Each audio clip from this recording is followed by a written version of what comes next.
नमस्ते दोस्तों, literary house में आपका स्वागत है।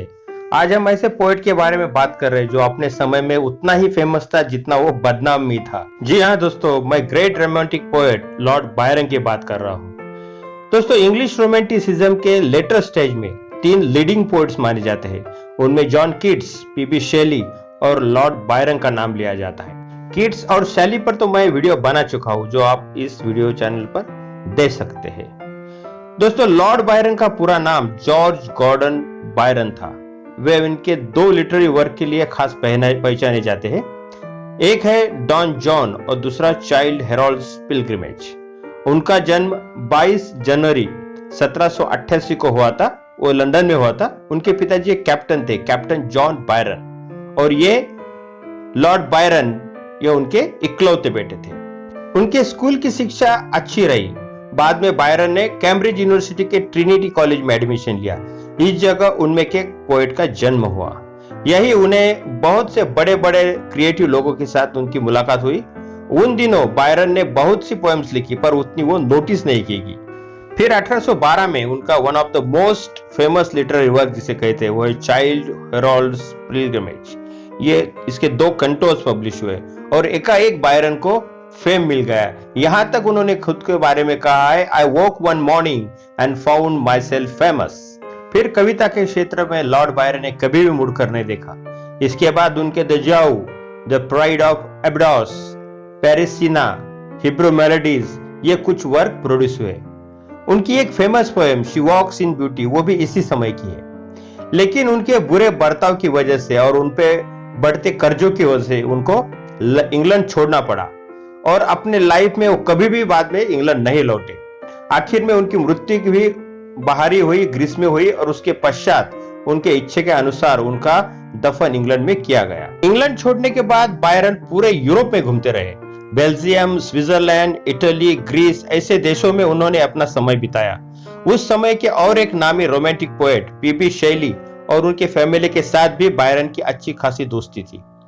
बायरन के सेक्सुअल रिलेशंस के बारे में बहुत कुछ कहा जाता है।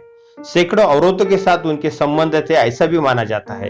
इतना ही नहीं, उनके होमोसेक्सुअल रिलेशनशिप के संदर्भ में कई किस्से सुनाए जाते। ये सब उनके ग्लोरियस करियर का एक डार्क हिस्सा है दोस्तों। इसके वजह से ही उन्हें अपनी जिंदगी में कई बार मुश्किलों का सामना करना पड़ा। लेह हंट शेली, उनके साथ उन्होंने द लिबरल नाम का एक पत्र भी निकाला था। लेह हंट ये वही है जिन्होंने उन दिनों कई नए पोएट्स को मदद की थी।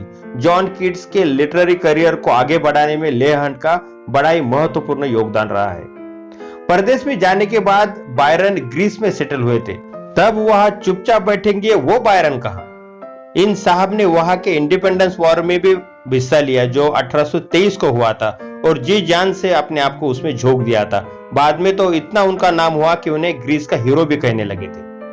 वे अपने पूरे लाइफ में एक मनमौजी इंसान थे। उन्होंने जो दिल में आया उस तरह अपना बिहेवियर रखा था।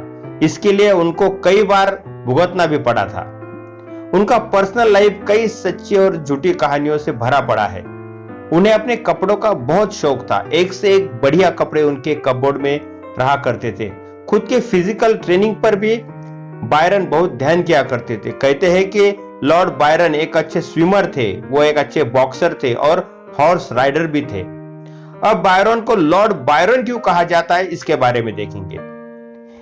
तो ये साहब पोएम के साथ साथ पॉलिटिक्स में भी अपना जलवा दिखा चुके हैं। 1809 में पहली बार बायरन ब्रिटिश पार्लियामेंट के हाउस ऑफ लॉर्ड के मेंबर बने थे। तब से उनके नाम के साथ जो लॉर्ड चिपक गया वो दोस्तों आज तक बरकरार है।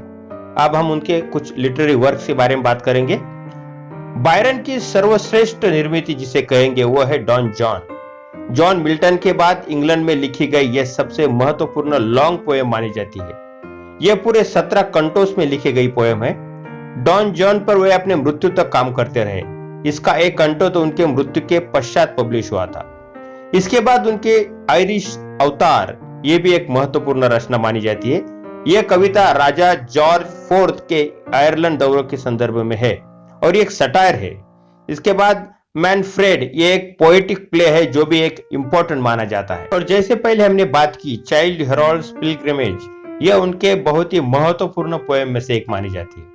दोस्तों, थॉमस मूर ये उन दिनों को एक बड़े साहित्यकार थे और वो उनके खास दोस्त भी थे। उन्होंने उनकी एक बायोग्राफी भी लिखी है। लॉर्ड बायरन ने अपने जीवन में बहुत से साहित्य का निर्माण किया। अपने व्यस्त जीवन के बावजूद वो हमेशा आखिरी तक कविता लिखते ही रहे। दोस्तों, ऐसा ये मनमौजी साहित्यकार 19 अप्रैल 1824 को उन्होंने आखिरी सांस ली। वे जब गुजरे तब 36 साल के थे और उन्होंने ग्रीस में अपना दम तोड़ा था। उनकी अंतिम इच्छा के अनुसार उनका शव इंग्लैंड में लाया गया और वेस्टमिनिस्टर एबे में उनका अंतिम संस्कार करना था। लेकिन उनके जीवन भर के करतूतों की वजह से उनके कैरेक्टर पे जो धब्बा था उसका मुद्दा उठाया गया और उनके इस अंतिम संस्कार को बड़ा विरोध हुआ। आखिरकार उनका दफन नॉटिंघमशायर में किया गया।